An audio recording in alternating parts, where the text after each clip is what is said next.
Have you ever wondered where the oldest university in the world is? Oxford? Bologna? Think again?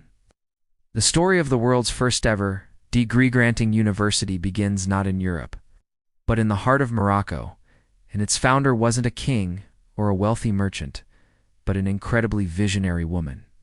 This is the story of Fatima Al-Fihri. Let's travel back to the 9th century, to the vibrant city of Fez, Morocco. This was a golden age of learning and culture in the Islamic world. In the year 859 CE, long before many of the famous European universities were even a thought, a woman named Fatima Al-Fihri laid the foundation for an institution that would change the world forever. So who was this remarkable woman? Fatima was born in the early 800s in a town called Kairouan, in modern-day Tunisia. She and her family were part of a wave of migrants who moved to Fez, which was then a bustling metropolis. Her father was a successful merchant, and he made sure both his daughters, Fatima and her sister Maryam, received a good education, which was quite progressive for the time. They were devout, intelligent, and deeply committed to their community. When their father passed away, he left Fatima and Maryam a significant inheritance. Now, what do you do with a fortune? Buy a palace, travel the world. Fatima had a different idea. She saw that her growing community in Fez needed a central place for worship, and more importantly, for learning.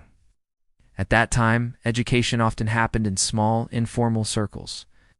Fatima envisioned something much grander, a central institution, a place where knowledge could be gathered, preserved, and passed down through generations.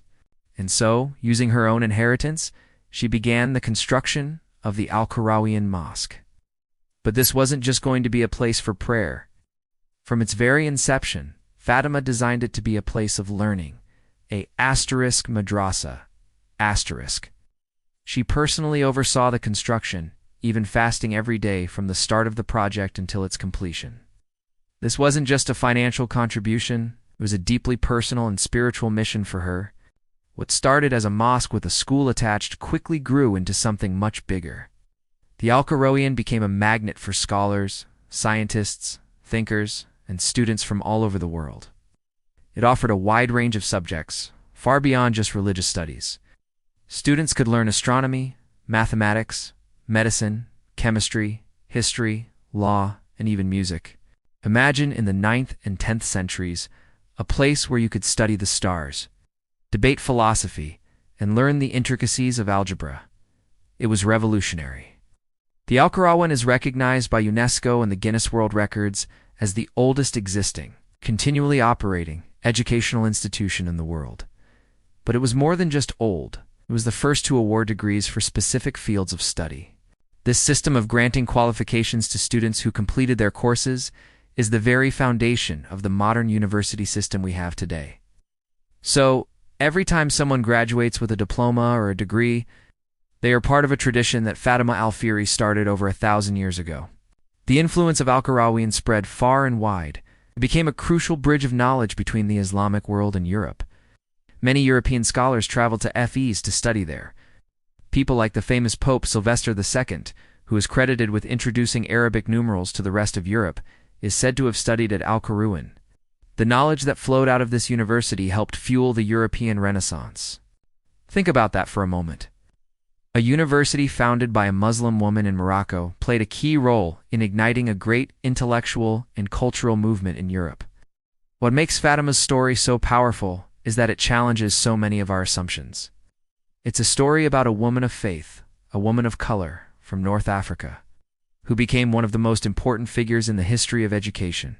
In an era when women's roles were often limited, she shattered expectations. She wasn't just a benefactor who wrote a check. She was the architect, the project manager, and the visionary founder. Her story is a testament to the high value placed on knowledge within Islamic civilization. The very first word of the Quran revealed to the Prophet Muhammad was Iqra, which means read. This emphasis on seeking knowledge for both men and women is a core principle. Fatima Al-Fihri is the perfect embodiment of this principle. She used her wealth, her intellect, and her dedication not for personal gain, but to build a lasting legacy of learning for all of humanity. Her sister Maryam, also used her inheritance to build the Grand Al-Andalus Mosque right across the river in Fez. Together, the two Alfieri sisters transformed the architectural and intellectual landscape of their city. They are a powerful example of female leadership and philanthropy. Today, the University of Al-Karaalian still stands proudly in Fez. You can walk through its ancient courtyards and visit its library, which is one of the oldest in the world, housing priceless ancient manuscripts. It's a living, breathing monument to Fatima's incredible vision. Over the centuries, it has produced countless famous alumni, including the great historian Ibn Khaldun and the philosopher Ibn Rushd, also known as Averroes. Fatima's story is, unfortunately, not as well known as it should be. It's a hidden gem of history that deserves to be celebrated. It reminds us that innovation, leadership, and a passion for education are not confined to any one gender, culture, or part of the world. It shows us the profound impact that one determined individual can have on the course of history. Fatima Alfieri didn't just build a building. She built a beacon of knowledge that has been shining for over 1,100 years.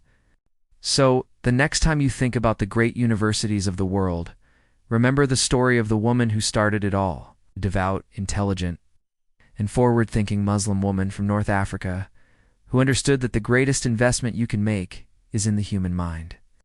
Her legacy is not just in the ancient walls of Al-Karaalian, but in every university, college, and school that strives to enlighten and empower its students.